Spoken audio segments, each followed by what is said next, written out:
नमस्कार साथियों, स्वागत है आपका गाइडर के इस ऑनलाइन प्लेटफॉर्म पर। आज हम कक्षा 11वीं की भौतिकी विषय के अध्ययन का कार्य शुरू करने जा रहे हैं, जिसके अंतर्गत पहला टॉपिक क्या है। हमारा पहला टॉपिक है परिचय या इंट्रोडक्शन। हम यहाँ पर विभिन्न माध्यमों की सहायता से इस पूरे अध्याय को समरी के रूप में देखते हुए चलेंगे।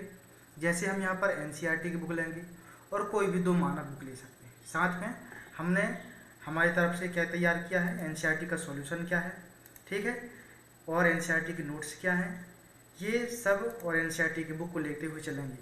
यहाँ पर सबसे पहले हम बात करें इंट्रोडक्शन की, तो हम यहाँ पर क्या क्या पढ़ने जा रहे हैं। यहाँ पर हम देखेंगे कि पाठ्यक्रम सबसे पहले क्या है।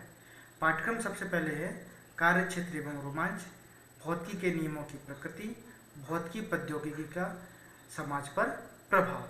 भौतिकी प्रौद्योगिकी क्या है और उसका समाज पर प्रभाव कैसा पड़ रहा है। तो चलिए हम शुरुआत करते हैं हमारे अध्याय की। तो सबसे पहले क्या है, साइंस या विज्ञान। विज्ञान की परिभाषा आपने 9वीं 10वीं की कक्षाओं में पढ़ा है, या 6वीं से भी शुरुआत हो जाती है। 6वीं में हमारा पर्यावरण से विज्ञान की शुरुआत हो जाती है और 10वीं तक आपने विज्ञान का अच्छा खासा अध्ययन कर लिया है। तो विज्ञान क्या है? विज्ञान है प्रकृति और प्राकृतिक घटनाओं का क्रमबद्ध ज्ञान, क्रमबद्ध अध्ययन। क्या कहलाता है? विज्ञान कहलाता है, ठीक है। तो विज्ञान के अंतर्गत हम किन किन बातों का अध्ययन करते हैं? तो विज्ञान के अंतर्गत हम दिन रात का होना, ऋतु में परिवर्तन, सूर्य ग्रहण, चंद्र ग्रहण, इंद्रधनुष का बनना, भूकंप, ज्वालामुखी, आंधी तूफान, ज्वार भाटा, इन सब परिघटनाओं, ये सब और इनके अतिरिक्त और भी बहुत सारी परिघटनाएं होती हैं। इन सब का यदि हम क्रमबद्ध अध्ययन करते हैं और उनको एक सुसंगत तर्क और प्रेक्षणों के आधार पर उनका अध्यापन का काम करते हैं, तो हम बोलते हैं हम क्या पढ़ रहे हैं? विज्ञान पढ़ रहे हैं। तो विज्ञान की परिभाषा क्या हो जाएगी? प्रकृति और प्राकृतिक घटनाओं के क्रमबद्ध प्रेक्षणों और सुसंगत तर्कों, प्रयोगों से प्राप्त सुव्यवस्थित ज्ञान को क्या कहते हैं? विज्ञान कहते हैं, ठीक है। विज्ञान का उद्देश्य क्या है भाई? तो विज्ञान का उद्देश्य इनका अवलोकन करना और इनके कारणों को जानना। क्या है उद्देश्य? विज्ञान का उद्देश्य क्या है? इन सब परिघटनाओं को ऑब्जर्वेशन करना, अवलोकन करना और इनके पीछे के कारणों को जानना। तो विज्ञान की परिभाषा हमने स्पष्ट की। विज्ञान की परिभाषा क्या है? एक बार फिर से, प्रकृति और प्राकृतिक घटनाओं के क्रमबद्ध परीक्षणों, सुसंगत तर्कों और प्रयोगों से प्राप्त सुव्यवस्थित ज्ञान को क्या कहते हैं? विज्ञान कहते हैं। विज्ञान शब्द की व्युत्पत्ति कहाँ से हुई? तो विज्ञान शब्द की व्युत्पत्ति लैटिन शब्द साइंटिया से हुई है। किससे हुई है? साइंटिया से। साइंस, साइंटिया, ठीक। जिसका अर्थ क्या है? जिसका अर्थ होता है जानना। जिसका अर्थ क्या होता है? जानना, ठीक। इसमें विज्ञान में 2 महत्वपूर्ण औजार होते हैं। एक होता है तर्क और एक होता है प्रयोग, ठीक है ना। तो तर्क और प्रयोग को विज्ञान के 2 महत्वपूर्ण औजार के रूप में समझाया जाता है, बताया जाता है, ठीक है। आइए अब हम देखते हैं विज्ञान के उद्देश्य क्या है। तो विज्ञान के उद्देश्य में क्या शामिल है? तो अभी हमने देखा विज्ञान के उद्देश्य में क्या शामिल है। विज्ञान के उद्देश्य में शामिल है कि उन परिघटनाओं का अवलोकन करना और उन परिघटनाओं के पीछे के कारणों को जानना।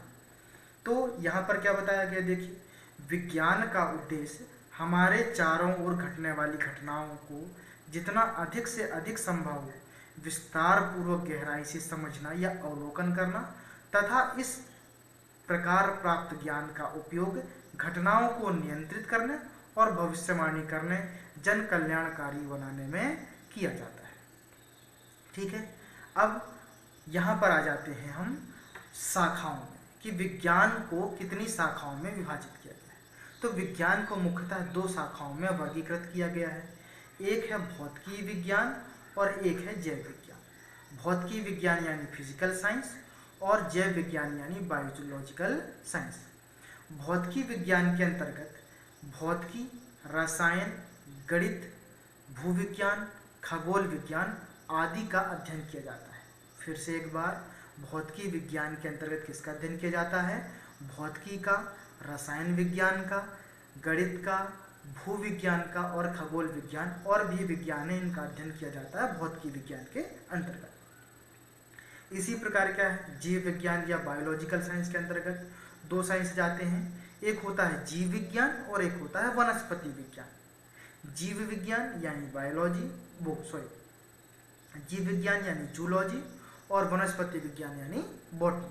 ठीक, जीव विज्ञान यानी बायोलॉजी के अंतर्गत दो चीजों का अध्ययन किया जाता है, जीव विज्ञान और वनस्पति विज्ञान।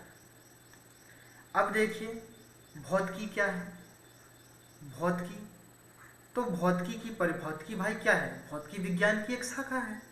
भौतिकी क्या है, विज्ञान की एक शाखा है। अभी हमने पढ़ा कि भौतिकी को विज्ञान को दो शाखाओं में बांटा गया, भौतिकी विज्ञान और जैव विज्ञान। भौतिकी विज्ञान की एक शाखा क्या है, भौतिकी। तो भौतिकी क्या है, विज्ञान की शाखा है और विज्ञान की परिभाषा क्या कहती है कि इसके अंतर्गत हम प्रकृति और प्राकृतिक घटनाओं का क्रमबद्ध अध्ययन करते हैं। तो भाई भौतिकी की परिभाषा क्या बन जाएगी, भौतिकी विज्ञान की एक शाखा है जिसके अंतर्गत प्रकृति और प्राकृतिक घटनाओं का क्रमबद्ध अध्ययन किया जाता है। क्या कहते हैं, भौतिकी कहते हैं। ठीक, अब जैसे विज्ञान शब्द की उत्पत्ति, साइंस शब्द की उत्पत्ति किससे हुई है, साइंसिया से हुई है, साइंटिया से हुई है। ठीक, जिसका अर्थ होता है जानना। उसी प्रकार भौतिकी शब्द की भी उत्पत्ति ग्रीक शब्द फ्यूसिस से होती है। किससे होती है, ग्रीक शब्द फ्यूसिस से, जिसका अर्थ होता है नेचर। जिसका अर्थ क्या होता है, नेचर। ठीक, प्रकृति जिसका अर्थ क्या होता है, नेचर या प्रकृति।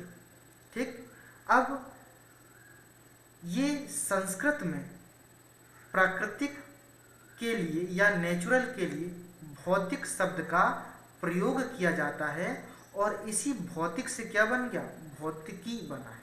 यानी भौतिक शब्द किसकी व्युत्पत्ति है, संस्कृत के शब्द की व्युत्पत्ति है। और संस्कृत में क्या कहते हैं, प्राकृतिक के लिए भौतिक शब्द का प्रयोग किया जाता है और भौतिक से ही क्या बन गया है, भौतिकी बन गया है। ठीक, चलिए अब जैसे विज्ञान के कुछ उद्देश्य हैं वैसे भौतिकी के भी कुछ मुख्य उद्देश्य होंगे और वही होंगे जो विज्ञान के हैं। ठीक, तो भौतिकी के मुख्य उद्देश्य क्या है, भौतिकी के उद्देश्य क्या है, भौतिक जगत की सत्यता को उजागर करना और विभिन्न पदार्थों के व्यवहारों से संबंधित प्रश्नों के उत्तरों को ढूंढना। भौतिकी के उद्देश्य क्या है, तो भौतिकी के उद्देश्य है भौतिक जगत की सत्यता को जानना कि भाई ये पृथ्वी कैसे निर्मित हुई है, सौरमंडल किस प्रकार से बना है, इन सब के बीच इतनी दूरी कैसे उत्पन्न हुई, इन सबको यानी इन सब ग्रहों को बांधे हुए कौन सा बल है। ठीक है, इसके बाद ये गतियाँ करती हैं, मूवमेंट होता है, इनकी गतियाँ किस प्रकार हैं। ठीक, घूर्णन गति है, परिक्रमण गति, इन सब को जानना और इनके बारे में वर्णन करना, यही भौतिकी का क्या है, उद्देश्य है। ठीक, अब भौतिकी भाई किसी भी उद्देश्य को जान गया, जैसे किसी भी विषय वस्तु के बारे में जान गया तो उसे व्यक्त कैसे करेगा, तो उसे व्यक्त करने के लिए भौतिकी क्या करता है, नियमों का उपयोग करता है, सिद्धांतों का प्रयोग करता है।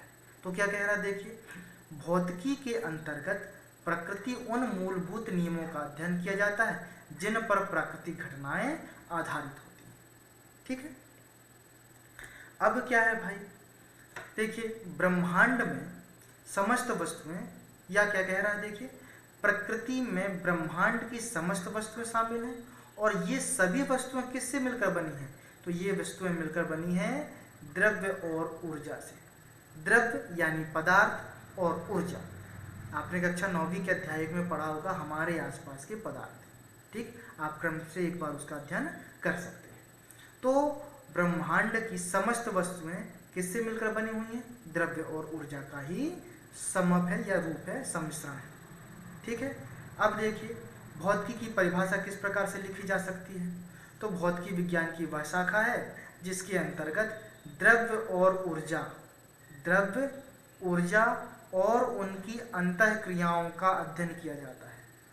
ठीक, भौतिकी विज्ञान की वह शाखा है जिसके अंतर्गत द्रव्य, ऊर्जा और उनकी अंतर्क्रियाओं का अध्ययन किया जाता है। ठीक, अब फिर से वही बात आ जाती है कि आखिर ये द्रव्य क्या है। तो द्रव्य क्या है? आपने पदार्थ पढ़ा है ना कक्षा 9वीं में। क्या होता है?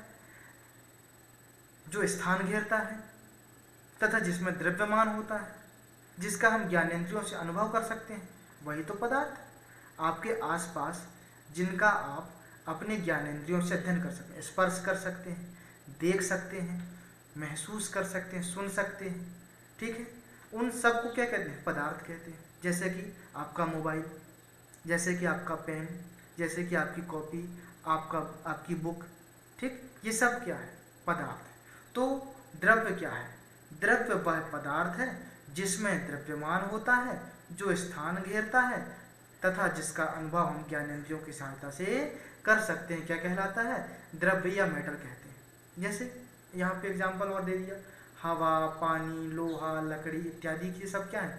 द्रव्य, पदार्थ। अब देखिए, हवा, पानी और लोहा, इन्हीं तीन के एग्जाम्पल ले लेते हैं। इन तीनों की प्रकृतियों में कुछ अंतर है, तो पदार्थ को भी वर्गीकृत किया गया है। कितने प्रकार से? मुख्यतः 3 प्रकार से।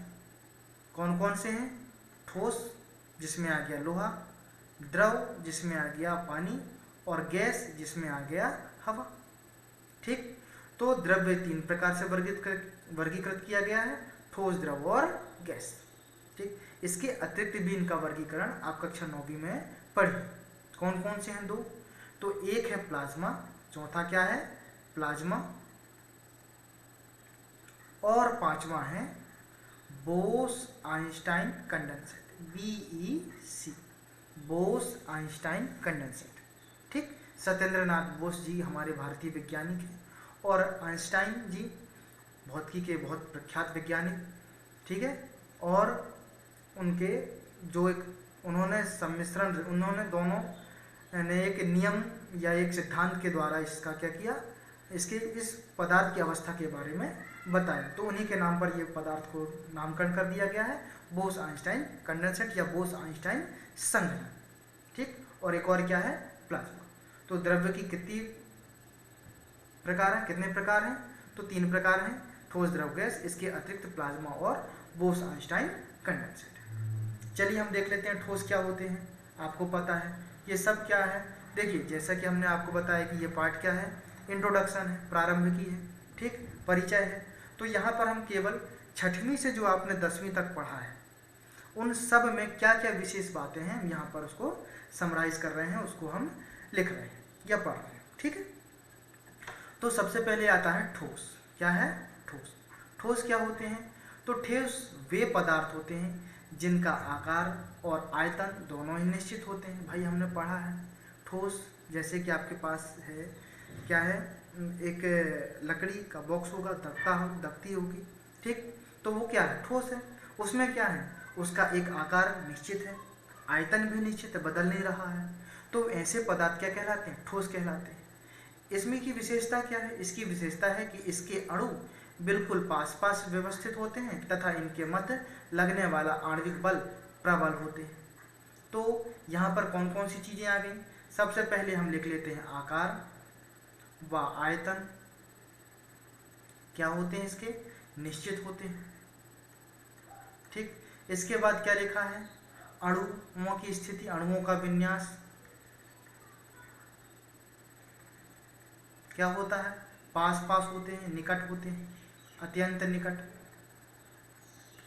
ठीक, इसके बाद क्या है? आणविक बल। आणविक बल क्या होता है? प्रबल। आणविक बल प्रबल होता है। तो ये क्या है? ठोस पदार्थों के ये विशेषताएं हो जाएंगी। ठीक है, इसके बाद आप देखिए द्रव। द्रव में क्या परिभाषा बनेगी? अभी हमने देखा ना, क्या देखा? सबसे पहले आकार एवं आयतन। क्या देखा हमने? आकार एवं आयतन। आकार भाई द्रव का नियत रहेगा क्या? निश्चित रहेगा क्या? नहीं। यदि आप उसे ग्लास में डालते हैं तो ग्लास के आकार का हो जाएगा, यदि आप उसे मग में डालते हैं तो मग के आकार का हो जाएगा, यदि आप उसे बोतल में डालते हैं तो बोतल में हो जाएगा, के आकार का हो जाएगा। तो आकार क्या है? अनिश्चित द्रव का। आयतन क्या होगा? निश्चित होगा। आयतन निश्चित होगा ना भाई। 1 लीटर आप जग में रखें या बोतल में रखें या ग्लास में रखें, किसी में रखें, 1 लीटर तो 1 ही लीटर है। तो द्रवों की विशेषता क्या हो जाएगी? जिनका आकार अनिश्चित होता है, जिनका आयतन निश्चित होता है, क्या कहलाते हैं? द्रव कहलाते हैं। अब दूसरी बात करें अणुओं का विन्यास की, दूसरी किसकी बात करें? अणुओं के विन्यास की।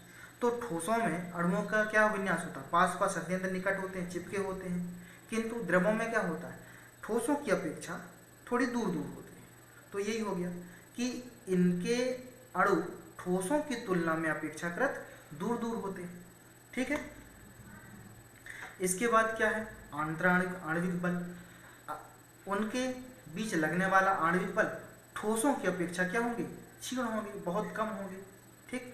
यही कारण है कि द्रवों को जिस बर्तन में रखा जाता है उसी आकार का ग्रहण कर लेते हैं और इनमें बहने का गुण पाया जाता है।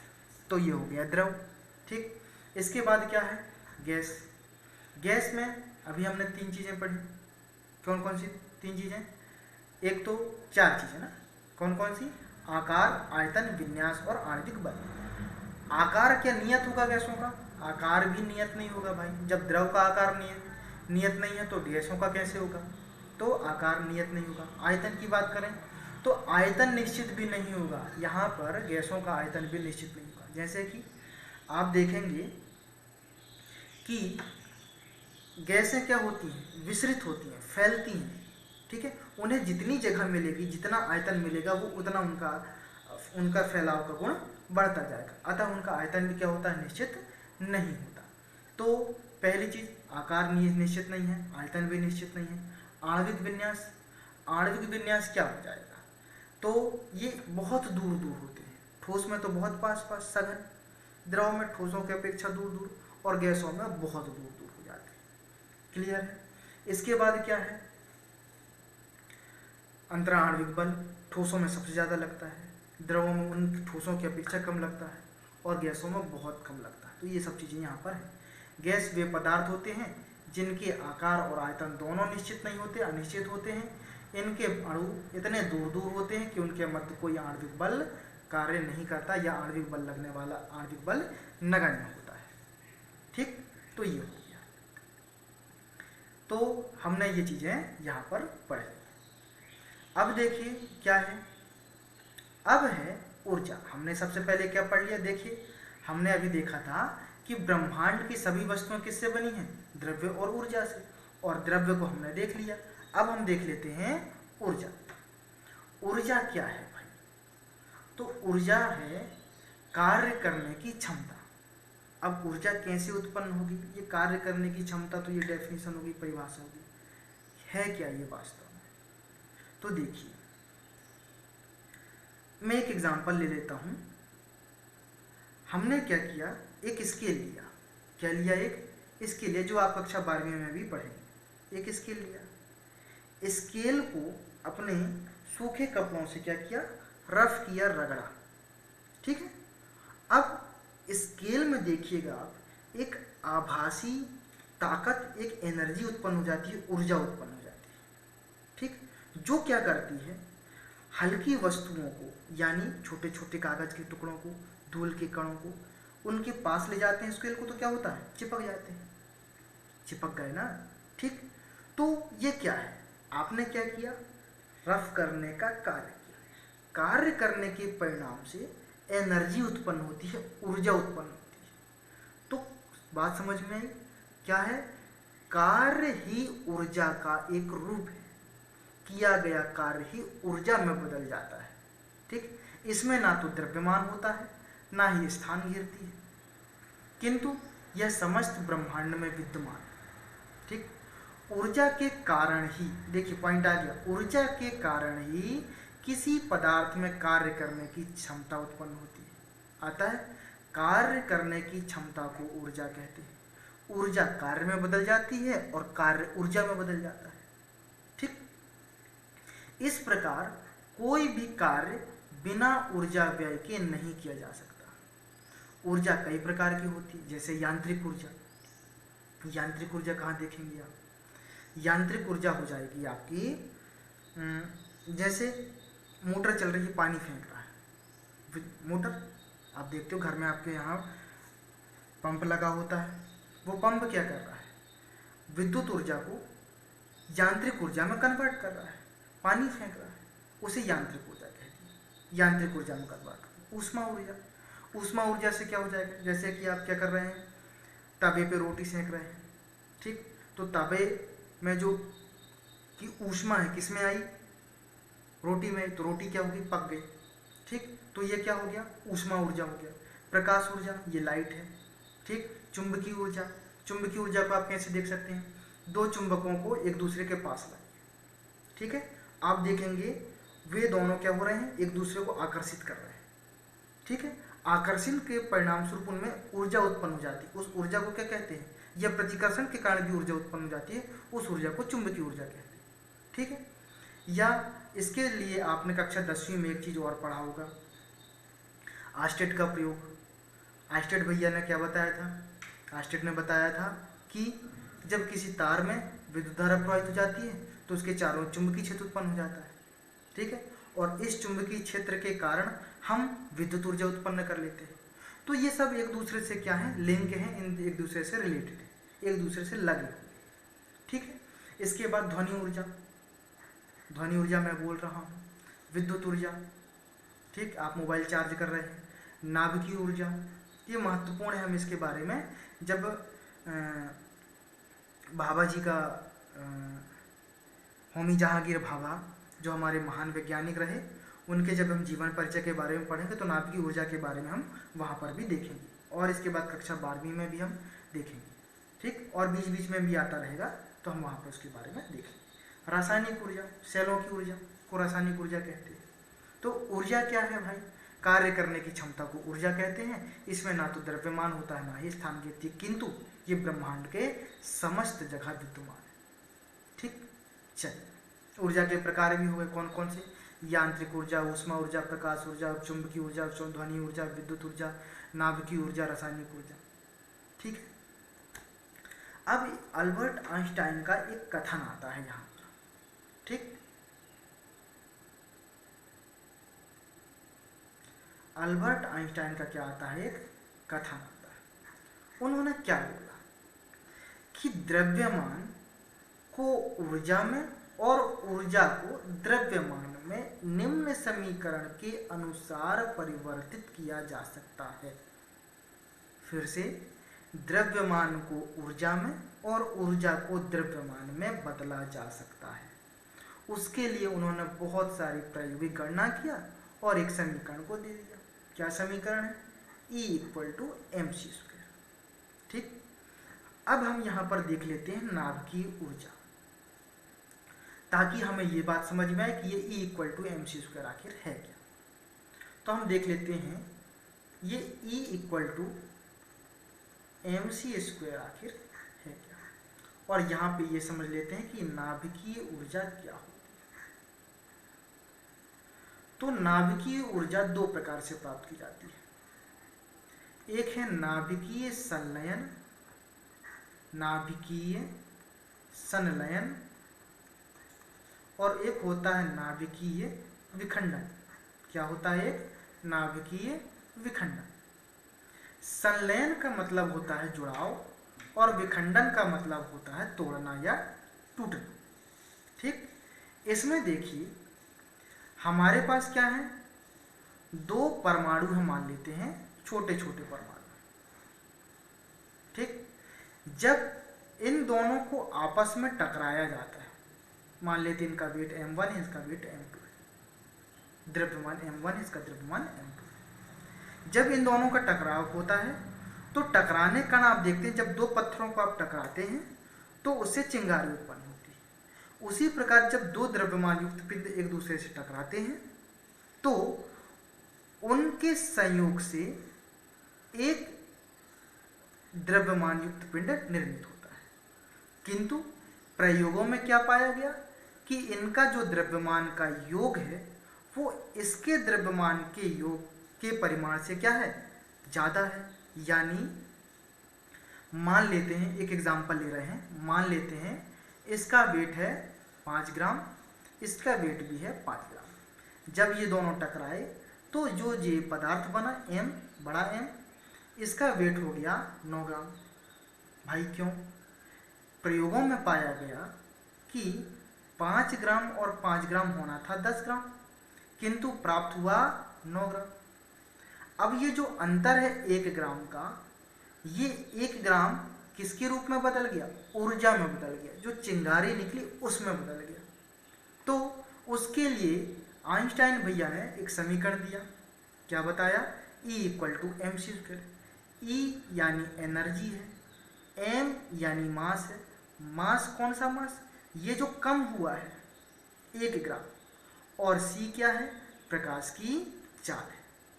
इसी प्रकार जब कोई दो पदार्थ टूटते हैं, मान लेते हैं हमारे पास ये एक पदार्थ है 10 ग्राम का, ये जब टूटेगा, ठीक है ना, तो इसका जो वेट, इससे जो दो पदार्थ बनेंगे, ये बनेंगे 4-4 ग्राम के।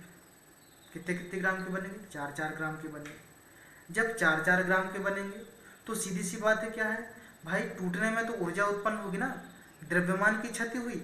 इस द्रव्यमान की क्षति के कारण ही ऊर्जा उत्पन्न हुई है। इसे क्या कहते हैं? नाभिकीय विखंडन से प्राप्त ऊर्जा, और इसे क्या कहते हैं? नाभिकीय संलयन से प्राप्त ऊर्जा। ठीक है, तो आइंस्टाइन ने क्या बताया कि द्रव्यमान ऊर्जा में परिवर्तित हो जाता है और ऊर्जा द्रव्यमान में परिवर्तित हो जाती है। उसके लिए समीकरण क्या है? E = mc², जहाँ E क्या है?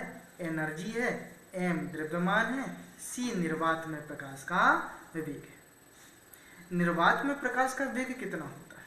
तो होता है 3 × 10⁸ मीटर प्रति सेकेंड, यानी 1 सेकेंड में 3 × 10⁸ मीटर प्रकाश चल लेता है, पहुंच जाता है, दूरी तय कर लेता है। यदि हम इसे अच्छे से देखें तो यह है 3 लाख किलोमीटर, लगभग 3 लाख किलोमीटर 1 सेकेंड में तय करता है। कितना तय करता है? 1 सेकेंड में 3 लाख किलोमीटर दूरी तय करता है प्रकाश का एक कण, एक फोटॉन। ठीक, अब क्या है? आइंस्टाइन का ये समीकरण क्या कहलाता है? द्रव्यमान ऊर्जा तुल्यता समीकरण कहलाता है। क्या कहलाता है? द्रव्यमान ऊर्जा तुल्यता समीकरण कहलाता है। ठीक, चलिए अब क्या है भाई? भौतिकी की शाखाएं। अभी हमने क्या पढ़ा? अभी हमने एक बार फिर रिवीजन कर लेते हैं। क्या पढ़ा? सबसे पहले भौतिकी। भौतिकी के अंतर्गत दो चीजें शामिल हैं, द्रव्य और ऊर्जा। इसके बाद हमने देखा द्रव्य क्या होता है, इसके बाद ऊर्जा। अब जैसे विज्ञान देखे, विज्ञान की शाखा देखे, अब उसी प्रकार भौतिकी और भौतिकी की शाखा देख लेते हैं। ठीक है, तो सबसे पहले हम क्या कर लें, ये पूरा पैसेज पढ़ लेते हैं ताकि इसमें कुछ खास तो नहीं, ये देख लेते हैं क्या लिखा है। भौतिकी में आज तक प्राप्त ज्ञान देश विदेश के वैज्ञानिकों के संयुक्त परिश्रम का परिणाम है। भौतिकी को विकासोन्मुखी बनाने में सर आइजैक न्यूटन, हाइगन, Fresnel, Albert Einstein, Michael Faraday, J Thomson, Robert Joule, de Broglie, C V. Raman, Satyendranath Bose, Meghnad Saha, Homi Jehangir Bhabha आदि भौतिकविदों ने महत्वपूर्ण योगदान दिया है। जहाँ तक कि भौतिकी की खोजों और आविष्कारों की बात है, 1900 ईस्वी के पूर्व इनकी रफ्तार बहुत धीमी थी, किंतु 1900 ईस्वी के पश्चात इनकी रफ्तार में उल्लेखनीय वृद्धि होती है। इसी दृष्टिकोण से भौतिकी को दो भागों में बांटा गया है। एक है चिरसम्मत भौतिकी, क्लासिकल फिजिक्स, और एक है आधुनिक भौतिकी, मॉडर्न फिजिक्स। क्या है? एक है आधुनिक भौतिकी और एक है चिरसम्मत भौतिकी। ठीक, यहाँ पर देखिए, सर आइजैक न्यूटन, हाइगन, Fresnel, Albert Einstein, Michael Faraday, J Thomson, Robert Joule, de Broglie, ये सब क्या हैं? विदेश के वैज्ञानिक हैं। ठीक, सी.वी. रमन, चंद्रशेखर, सत्येंद्रनाथ बोस, मेघनाथ साहा, होमी जहांगीर भाभा, ये सब क्या हैं? भारतीय वैज्ञानिक हैं। तो आप एक काम और कीजिए, आप एक कॉपी लीजिए और एक क्रम से अपने वैज्ञानिकों के परिचय के बारे में तैयार कीजिए, ताकि आपको पता हो कि कोई वैज्ञानिक ने किसी खोज के लिए कितना परिश्रम किया है, कितनी मेहनत की है उस खोज के पीछे, उनका जीवन कैसा रहा, उनके परिचय के बारे में जानिए, उनके कार्यों के बारे में जानिए और उनको नोट करिए। या तो आप एक काम और कर सकते हैं, हमारे इस YouTube चैनल में इन सब वैज्ञानिकों के बारे में क्रमबद्ध आपके लिए वीडियो आएंगे, आप उन्हें देख सकते हैं और उनको पढ़ सकते हैं। ठीक है।